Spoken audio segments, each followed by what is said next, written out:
Kalafalaya tu hane hado tolo to vala tala tutupu ke lati ame pulipo nei. Ko tali atua e whanau ke pole hao nei e pepa tupe whangahua e whakatu whano koe whasiwhasi anga tupe mai tau uawhi hongfulu mahiwa ke uawhi ua fulu. Pehe ai e hukui palamia ko Billy Tālangi koe pepa tupe whakahikoa nei he whakatu whano ato hoko e wilianga ki tau kahau. Kua manaki ai ki whakamale tau tupe he whakatu whano koe ufulu mawalu e miliona whitu e seo tulungo fulu malima e seo awhi tā la. Ko ilo mai foki ki he whahitana ki tupe, kua whakakatoatoa e tau numela tupe whakamale ki he pepa tupe he tau kua male, kai nā kai whahikianga ki he tau numela tupe, kua whasiwhasi ki ai ki he tutouanga whakamua.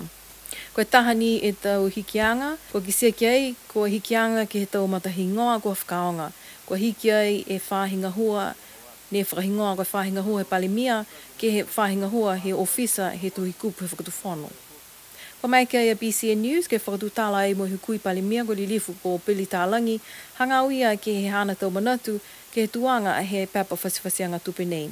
Pehea ia ko whiawhia lahi ia, ke he tau ngahua, he tau whahinga hua whakatu whono, ke tāna ki tau tupe, mo tau ngahua ko whakawhita alau tūlu ki ai. Ko e whasiwhasianga tupe ne whakahoko ke he whanoanga ko mole, pua ki e whano ke pure, ke tātu ke he komisi haka tupe. Aho nei, kua rio ki mai tuai, mo e amamana ke whakatu tāna ki e komisi he whano ke pure. Komisi katoa e whano ke pure. Ka kua whitani he whakatu tāna he komisi, haka ke he whauro he tau whahinga hua, mo e haro tōru e tau whakahoroanga he tau. Ne amamana ki kei, ka e mua hatu fua ki ne ono ki he tau kua mare.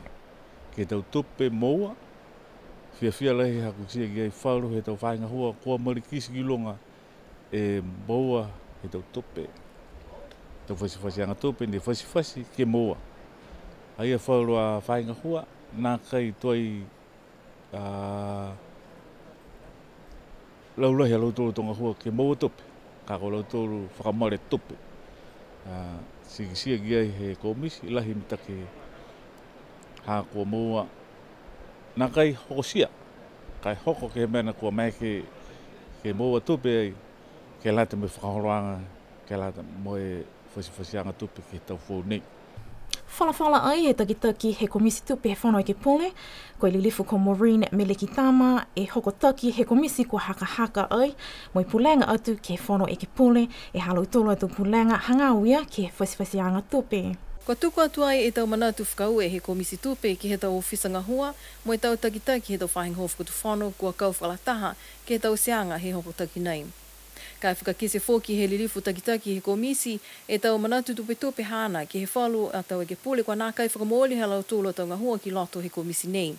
Kua nā kai hoko atu ki he tau whanoanga he komisi ki he haka ai e pepa tupe. Tulahi koe taha ia he tau ononoanga he komisi ki he mahani he whakamooli anga ka halau tōru ne kua poto ia mai tōtō koe komisi. Mai ni he kamataanga he komisi fōu nei e whakatutalaanga mo e tau whakatoka ngā hua. So ke taha e tō matako pōranga re tuko i ke loto he pepa ngā hua he komisi haka tupe ke whakatumau mai e tau hukui i loto he komisi tupe.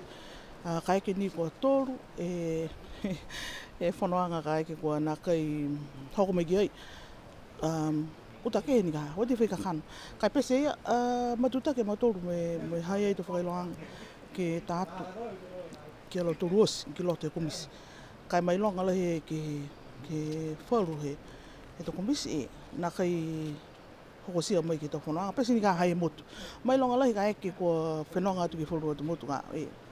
Ka koe tuanga ia ka eke nofu e motu, hai ai to whakailoanga, ka i hoko mai. Ka hoko mai to aho pehe nei ka mai me ke whanoanga. O mai me ka hake huhu mai mai a. Ka koe haia e a tāina ke mga hoia ke mai ki huhu, ke longona mahino mai he tau taki tau whahinga hua, halau tōru a tatalauanga, ke halau tōru tau whatokotoka hua. Si mahuinga lahi ka hai whanoanga. Si ana eke na pehe mahuinga pehe ke tau whianga he hukui. Tō hoko mai ka ha, ke auloa mautōru ki he mautōru a tau ngahua ni ko whatokotoka kei.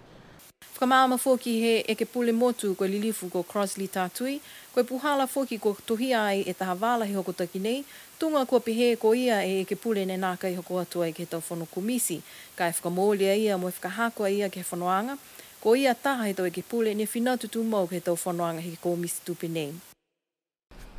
Koe le kua ne tupu ke he pongi o he whai tapu ne tupu ai, he matahala whā. Koe maho ia, ne maua ai he whai leo e ongo kumilang matai mai he iota mai he motu ko Australia, ne he ngoa ko kai, ko pē ai ke whai uta he motu. Ko ki sia ai e tangata fusi eko ko BJ Rex, e iota nei he mga ahu ko pē atu ai ke uru mai whai loa fōki e ia, e mata kawi ki alo tōru ki tau le tio, ati mai ki ai ki loa, koe toko ua e tangata ke iota nei. Ko whakamōli mai he takitaki leo i ni awhi, koe toko ua laua nei, ko Lorraine Wia, mo Brian Rodwell, ko tātu ai ke whalinga ngāo, mai nonofo ai, ke tau le wikianga he tau e ke kafo. Hana e takitaki leo moi hana tau manatu ke hangahangia leo he matakawi ne tupu ai, e le kua nei. Si mga hone moe motore hea, laura motore ke moe e nofuanga e tuanga he whakatong. Kai whakawina motore ke PJ manutahi, haka whinato ia ke hana tau takawhangaika. Moe meke ia ke kisia e tonga kua pē i warikuru i riku. Si mga hone kisia moe ia, matutaki mai na ia ki alofi. Si meke moe e telecom ke matutaki mai ke motoru e whainga hoa. Koe wala uka ni ka koe lari na motoru ka ke tamai aloa ki lunga. E whakaonga motoru ka e stretcher ka ke tahake malo aloa ki lunga. Mi take mo do nani mai ke mo do tani ke lak kai uka ke lak am nanga hankere kai mene ne lakai ko mo to fini na mo do ne fu he mai ai mai ke mo do ke o hala lunga ha ko zakano uka le ha ko na tame mo do he stretcher ga he mo hang ko mana foki ni ne ono mo do ke ai ko hala tahini ga mo do ne mai ke tame mo do fin si tu ne la la hido to kun ne vai hake mai kai lari whamarolo na maturu ka ke lari ki tamai ke hoko ki uta. Whakakise ai e tau manatu whakau he takitaki leo ke tau whainga hua mo i tau tangata osi kua au loa ke he lang matai nei. Koe tau whakakoanga osi ni maturu ne whakako maturu ke, mai ke maturu ke whakangahua i ke he tau whakaroanga i nef.